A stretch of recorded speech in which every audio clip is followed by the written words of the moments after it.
Bismillahirrahmanirrahim. Assalamualaikum warahmatullahi wabarakatuh. Alhamdulillahi hadana lihada wa ma kunna linahtadiya laula an hadana Allah. Laqad jaa Rasulullahi bil haqq amma ba'du.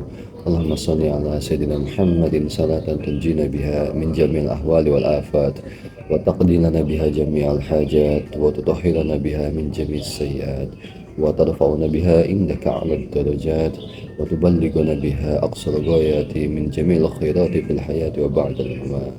Kesempatan kali ini kita ingin membahas mengenai salah satu produk bank syariah, yaitu tabungan, giro ataupun deposito. Kita umumkan saja merupakan produk DPK atau dana pihak ketiga. Satu akad yang akan kita bahas yaitu mengenai akad mudharabah. Dan sebenarnya bagaimana konsepnya?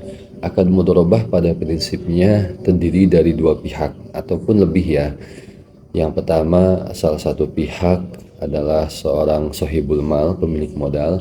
Pihak lainnya adalah seorang mudharib. Sohibul mal adalah pemilik modal, yang jelas dia memiliki uang atau investor kita sebutnya, sedangkan mudharib adalah pengelola. Dalam hal ini siapa sih sebenarnya si sohibul mal? Sohibul mal dalam konteks ini adalah para nasabah atau para deposan. Mereka yang memiliki uang, menabung, menyimpan uang di giro, kemudian menginvestasikan dananya di deposito, itulah yang disebut sebagai sohibul mal. Dan siapakah sebenarnya si mudharib? Mudharib adalah si bank syariah. Dia adalah yang mengelola uang para nasabah tersebut untuk digunakan, disalurkan ke nasabah pembiayaan ataupun ke kegiatan lainnya yang tidak bertentangan dengan prinsip syariah. Teman-teman semuanya, bagaimana ketentuan dawabit dan hudud dalam pelaksanaan akad mudharabah ini? Akad mudharabah ini pertama dalam prakteknya dijamin oleh LPS, tentu berdasarkan ketentuannya maksimal 2 miliar setiap nasabah gitu ya. Nah, kemudian juga apa ketentuan lainnya? Tentu karena namanya mudharabah, maka bank syariah ini harus mengelola dana nasabah untuk kegiatan yang tidak bertentangan dengan prinsip syariah. Nah, apakah ada imbal hasil? Tentu, karena mudharabah sifatnya adalah muawadhah, akad muawadhah, maka harus menghasilkan yang namanya keuntungan gitu kan. Nah, tetapi bagaimana kalau seandainya tidak ada keuntungan? Nah, ini yang salah satunya akan kita bahas juga. Nah, berbeda dengan wadiah. Wadiah itu tidak boleh disyaratkan adanya imbal hasil. Tetapi di dalam akad mudharabah disyaratkan, namun tidak boleh dalam bentuk fix. Jadi misalkan seseorang nasabah dia menabung di bank syariah 1 miliar misalkan ya untuk setoran pertama. Nah, ini kemungkinan besar dia akan mendapatkan imbal hasil. Namun bank syariah tidak boleh menjanjikan fixed rate, misalkan 7% ataupun dalam bentuk nominal rupiah dapat 5 juta per bulan misalkan, tidak boleh. Akan tetapi bank syariah hanya menyampaikan bahwa 1 miliar yang Anda tabung, nisbah bagi hasilnya misalkan 70-30%, 70 untuk nasabah, 30% untuk bank syariah misalkan. Nah, ini akan disalurkan untuk kegiatan usaha bank, misalkan untuk menyalurkan kepada nasabah pembiayaan KPR syariah, misalkan untuk kegiatan treasury bank dan lain sebagainya gitu. Nah, akhirnya dan memang sesuai karakteristiknya, akad mudharabah ini pada prinsipnya yang pernah dulu kita pelajari di kampus-kampus maupun pesantren, ini disebut sebagai uncertainty profit. Akad yang memang profitnya ini tidak jelas, tidak pasti nominalnya gitu kan. Nah, ini yang harus kita pahami bersama. Kita sebagai nasabah suatu saat menyimpan dana di bank syariah, ini tidak boleh meminta, oh bank syariah saya akan nyimpan dana 500 juta rupiah, saya minta fixed rate ya per bulan 2 juta misalkan. Itu tidak boleh gitu kan. Dan bank syariah pun, para praktisi pun tidak boleh menyampaikan kepada nasabah, Anda nanti akan dapat 5 juta per bulan. Tidak boleh seperti itu. Nah, terus ada pertanyaan, Ustaz, bagaimana kalau seandainya kita menyampaikan historikal? Ada beberapa pandangan ulama di Timur Tengah maupun di Indonesia, itu kalau kita menyampaikan, misalkan kita sebagai praktisi gitu ya, sebagai marketing, customer service menyampaikan by historical, nah maka hukumnya boleh. Misalkan gini, datang nasabah kepada bank syariah, misalkan nasabah priority, datang mau menyimpan dana di deposito, investasi dana di deposito 2 miliar rupiah misalkan. Nah, terus si CS tadi menyampaikan, Bapak, berdasarkan historical kami tahun sebelumnya atau bulan sebelumnya, nasabah yang menyimpan dana 2 miliar rupiah dengan kegiatan usaha yang kita simpannya, misalkan kita gunakan untuk kegiatan bla bla bla bla gitu kan, itu historikalnya biasanya nasabah tersebut mendapatkan keuntungan kurang lebih 2 juta misalkan, atau 5 juta atau 10 juta per bulannya, dengan setara nisbah bagi hasil misalkan 70% gitu kan, misalkan seperti itu. Nah, terus misalkan kadang-kadang nasabah juga kan membandingkan dengan konvensional misalkan gitu ya, dia tanya kira-kira berapa rate-nya. Nah, kalau nasabah udah nanya kayak gitu, hukumnya boleh-boleh aja, tapi kita bilang estimasinya kurang lebih misalkan ini keuntungannya 12% gitu kan. Tetapi itu hanya estimasi atau equivalent rate saja, tidak pasti. Karena dalam bank syariah khususnya dalam konteks akad mudharabah ini, ya tadi itu uncertainty profit. Nah, itulah yang harus dijelaskan oleh si praktisi, oleh si CS ini kepada nasabah.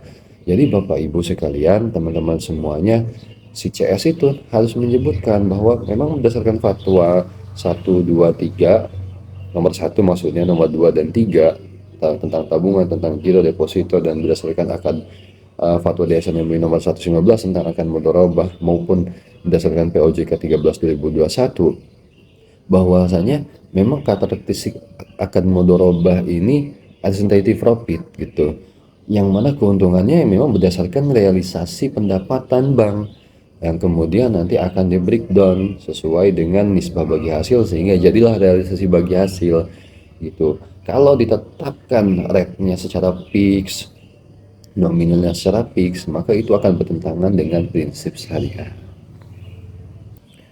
Itulah yang harus disampaikan oleh praktisi, oleh CS kepada nasabah. Dan tentu itu tidak akan mudah, karena bisa jadi akan mendapatkan nasabah yang yang inginnya fix, inginnya sesuai dengan konven dan lain sebagainya. Tapi inilah tantangan dakwah kita semuanya ya teman-teman. Kita yang namanya dakwah itu pasti akan sulit, tetapi kita tidak boleh menyerah. Inilah tugas kita para praktisi, para akademisi, untuk menjelaskan hal-hal yang mungkin masih tabu di masyarakat, yang belum diketahui masyarakat secara sabar gitu. Dan insya Allah Allah akan membantu kita semuanya. Nah, teman-teman semuanya, tadi bukan hanya dalam fatwa DSN MUI ini diatur gitu ya ketentuan mengenai mudharabah ini, tetapi dalam POJK 13 2021 juga, tentu juga berdasarkan Undang-Undang 21 2008, Undang-Undang nomor 4 tahun 2023 tentang penguatan dan pengembangan sektor jasa keuangan, P2SK lah ya kita sebutkan ya, sektor keuangan. Itu landasan bank syariah, landasan aktivitas bank syariah harus sesuai dengan prinsip syariah, itu sudah jelas teman-teman semua. Jadi jangan khawatir, hukum bank syariah, aktivitas yang dilakukan oleh bank syariah telah diakomodir oleh undang-undang di Indonesia. Jadi bukan hanya sesuai dengan prinsip syariah ataupun norma-norma keagamaan, akan tetapi secara ketentuan hukum pun ini sudah diatur, jadi sangat kuat sekali. Nah, teman-teman semuanya yang dirahmati oleh Allah Subhanahu wa Ta'ala, ada beberapa kasus yang ditanyakan kepada saya khususnya mengenai imbal hasil dari akad mudharabah itu sendiri. Misalkan berkaitan dengan tadi itu, karena akad mudharabah ini sifatnya uncertainty profit, profitnya ini fluktuasi, tidak sesuai nominal tertentu, tidak sesuai dengan uh, rate tertentu. Bagaimana hukumnya kalau seandainya ada lembaga negara atau BUMN dan lain sebagainya yang memang mereka misalkan menyimpan dana deposito di bank syariah? Apakah nanti kalau seandainya tidak sesuai dengan rate-nya, tidak sesuai dengan nominal tertentu, apakah hukumnya itu merugikan negara atau tidak gitu ya? Nah, saya ingin jelaskan yang pertama bahwa bank syariah ini lagi-lagi bukan lembaga yang asal-asalan. Artinya bank-bank syariah ini, perbankan syariah ini diatur oleh undang-undangnya tadi, oleh Undang-Undang 21 2008, Undang-Undang Nomor 4 2023 tentang P2SK, POJK 13 2021, dan POJK maupun PBI lainnya yang berkaitan, maupun ketentuan hukum lainnya yang berkaitan. Ini sudah jelas sekali diatur aturan mainannya, dan tidak mungkin OJK sebagai lembaga negara mengizinkan suatu bank kalau seandainya tidak ada aturan mainnya, mengizinkan suatu lembaga tanpa ada aturan mainannya. Itu yang harus kita ketahui bersama. Sehingga karena bank syariah ini tunduk kepada norma agama dan tunduk kepada norma hukum, maka kedudukannya menurut saya sangat kuat sekali teman-teman semuanya. Jadi hukumnya bagaimana? Ya justru si nasabah-nasabah BUMN, lembaga negara ini harus mengikuti aturan main bank syariah.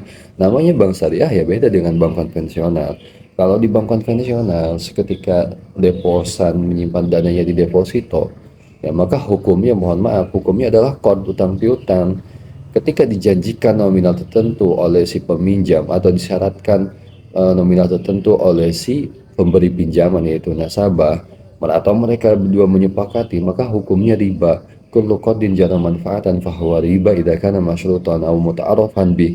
Setiap utang piutang yang dipersyaratkan di dalamnya ada suatu keuntungan kompensasi, maka hukumnya riba. Baik itu dipersyaratkan tadi masyrutan atau muta'arrafan bih atau menjadi kebiasaan. Ini yang kita hindari di dalam perbankan syariah.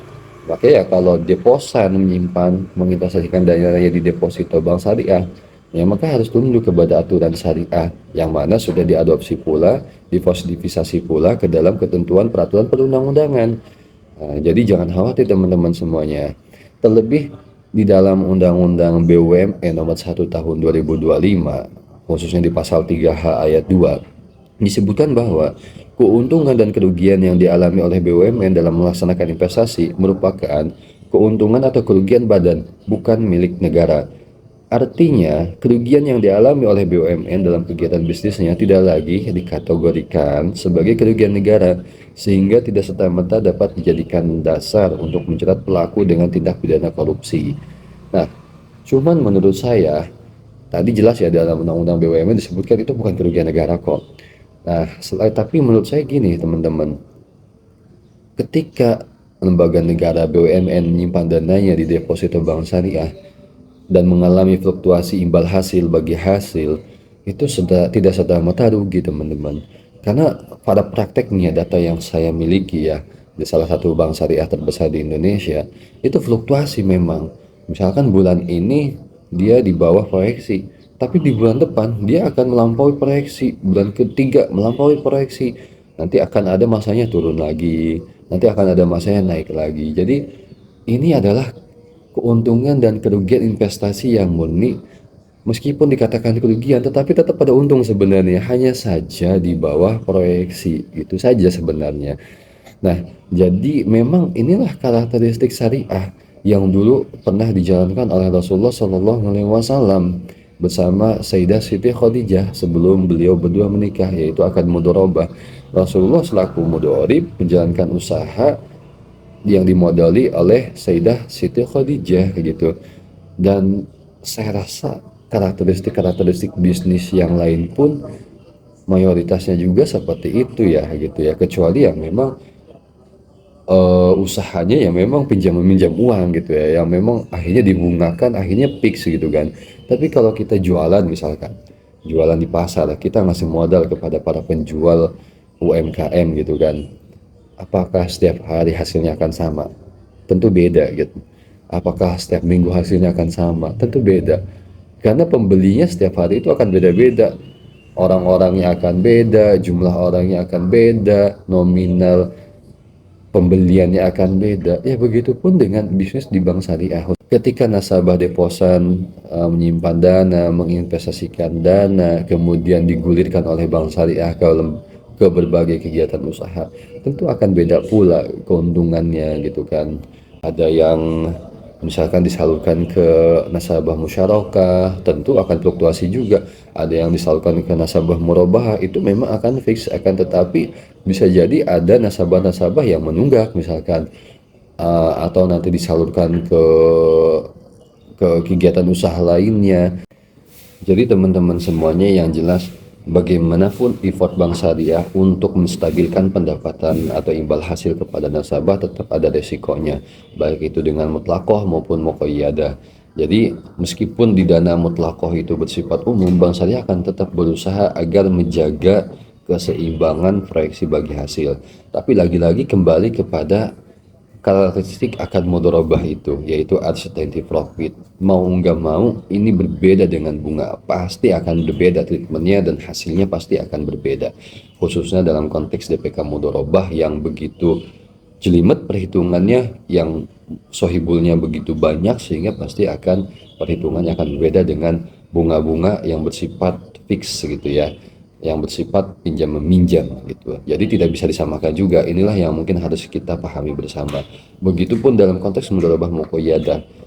Sebagaimanapun berusahanya Bank Syariah untuk menjaga ekspektasi nasabah, proyeksi bagi hasil dan sebagainya, tetap ini juga akan mengalami uncertainty profit gitu. Karena bisa jadi kegiatan usaha yang disalurkan, yang dibiayai oleh Bank Syariah, misalkan tadi untuk membeli sukuk negara ataupun sukuk korporasi atau surat berharga lainnya, tetap ini juga di sisi sananya bisa jadi akan mengalami resiko gitu, sehingga akhirnya mempengaruhi proyeksi bagi hasil. Jadi inilah yang ingin kita sampaikan, bahwa teman-teman semuanya, mudharabah lagi-lagi dia merupakan akad muawadhah, tetapi dia bukan fix imbal hasil, namun dia adalah uncertainty profit, profit yang memang fluktuatif gitu kan, sehingga nasabah tidak boleh meminta fix imbal hasil kepada Bank Syariah. Dan para pemangku kepentingan juga yang memiliki kepentingan misalkan untuk memeriksa keuangan juga harus memahami bahwa ya memang Bank Syariah ini seperti ini karakteristiknya. Dasarnya apa? Fatwa DSN MUI. Dasarnya apa? Undang-Undang 21 2008, Undang-Undang 4 2023 tentang P2SK. Dasarnya POJK 13 2021 dan POJK maupun PBI lainnya maupun ketentuan lainnya. Selain itu juga di dalam Undang-Undang nomor 21, Undang-Undang nomor 1 tahun 2025 tentang BUMN juga menjelaskan, in case itu pun diakui sebagai kerugian fluktuasi yang di bawah proyeksi tadi, namun itu bukan dianggap sebagai kerugian negara. Jadi ayo kita bersama-sama, praktisi, akademisi, masyarakat, para pemangku kepentingan yang menjabat di lembaga negara maupun lembaga swasta, ayo kita pahami bersama, treatment Bank Syariah dengan konvensional itu beda. Jangan disamakan. Kalau seandainya terus disamakan, kasihan para praktisi, kasihan Bank Syariah, tidak akan maju. Jangan sampai kita menjadi faktor obstacle perkembangan Bank Syariah. Jadi intinya Bank Syariah itu sudah begitu kuatnya, sudah ada dasar hukumnya, tinggal kita jalankan. Hanya saja mungkin kalau seandainya ada teman-teman yang memeriksa atau sebagai pemeriksa keuangan, ini harus kita lihat ya, jangan sampai dikit-dikit ada fluktuasi itu dianggap merugikan negara. Lihatlah Undang-Undang BUMN itu menurut saya sudah sangat jelas sekali. Pada akhirnya teman-teman, intinya GCG Bank Syariah ini udah sangat kuat sekali, diatur oleh Undang-Undang 21 2008, Undang-Undang 4 2023, POJK 13 2021, fatwa-fatwa DSN MUI, sudah sangat jelas aturan mainnya, tinggal kita ikutin. Dan kita tidak boleh menyamakan antara Bank Syariah dengan bank konvensional. Aturannya beda, treatmentnya beda. Jelas dari segi norma-norma agama pun, norma syariah pun ini berbeda gitu ya. Kalau di bank syariah dibolehkan adanya fluktuasi, di bank konvensional mungkin tidak boleh, harus fix karena berbasis bunga. Jadi mohon maaf bagi para pemeriksa keuangan, auditor, ini treatmentnya juga harus dibedakan. Apalagi jika seandainya dianggap sebagai kerugian negara. Berdasarkan Undang-Undang 1 2025 tentang BUMN, kerugian itu pun jika dianggap kerugian, itu bukan dianggap sebagai kerugian negara, tetapi kerugian BUMN. Tapi menurut saya sih, dalam akad mudharabah, kalaupun kurang dari proyeksi, ya itu hal-hal yang wajar saja ya, gitu. Toh nanti di bulan selanjutnya juga akan mendapatkan keuntungan, insya Allah. Kecuali memang kerugiannya masif. Nah ini mungkin yang harus ditelaah, harus ada treatment khusus yang nanti kita akan bahas kemudian. Terima kasih. Assalamualaikum warahmatullahi wabarakatuh.